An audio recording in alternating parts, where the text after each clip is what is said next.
বিএনপিকে ওই আমাদের সেক্রেটারি, সাবেক সেক্রেটারি আমাদের রাশেদ ভাই যেটা বলেছে 3 দিনে নামানোর হুমকি দিয়ে, এটা সঠিক হবে না। 3 দিনে নামাই আপনারা কই থাকবেন? আপনারা তো জায়গা পাবেন না। আওয়ামী লীগ ইন্ডিয়া পালাইছে, আপনাদের জায়গায় ইন্ডিয়া কোথাও হবে না। পাকিস্তানের সাথে বর্ডার নাই, মিয়ানমার দিকেও যাইতে পারবেন না। তাহলে অপশন আছে কি? অপশন আছে খালি বঙ্গোপসাগর। কিন্তু কারণ হচ্ছে জামাতকে তো আসলে রাজনৈতিকভাবে সারভাইভ করার সুযোগটাই দিয়েছিল বিএনপি, প্রেসিডেন্ট জিয়াউর রহমান থেকে বেগম খালেদা জিয়া এবং তারেক রহমান। এটা জামাতকে স্বীকার করতে হবে। যদি আওয়ামী লীগের মতো বিএনপি যদি জামাতের প্রতি কঠোর হতো, জামাতের রাজনীতি করাই তো দুষ্কর হয়ে যেত।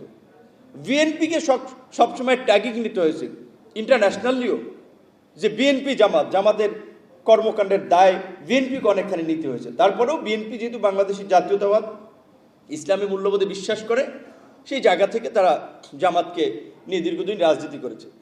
তো আপনি এখন রাশেদ খান বিএনপির হয়ে নির্বাচন করায় দালাল হয়ে গেছে, আমি বিএনপির মন্ত্রিসভায় থাকা আমরা দালাল হয়ে গেছে। আর আপনারা যে এত বছর দালালি করলেন, আপনাদের দালালের নিম্ন শ্রেণীতে ছিলেন জামাত শিবিরের ভাইদেরকে। আপনার দালালের আজকে বিএনপির সাথে নির্বাচন করায়, আন্দোলন করায় আমরা যদি দালাল হই, আপনারা দালালের নিম্ন শ্রেণী।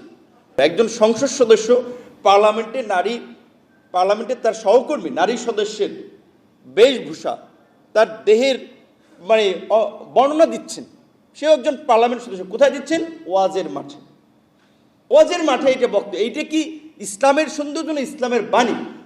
রাশমিকা মান্দানা পৃথিবীর সবচেয়ে সুন্দর নারী, আপনি এই বেগানা নারীর দিকে তাকাইলেন কিভাবে? সে সুন্দর, তার অবয়ব, দেহাকৃতি, এইটা আপনি দেখলেন কিভাবে?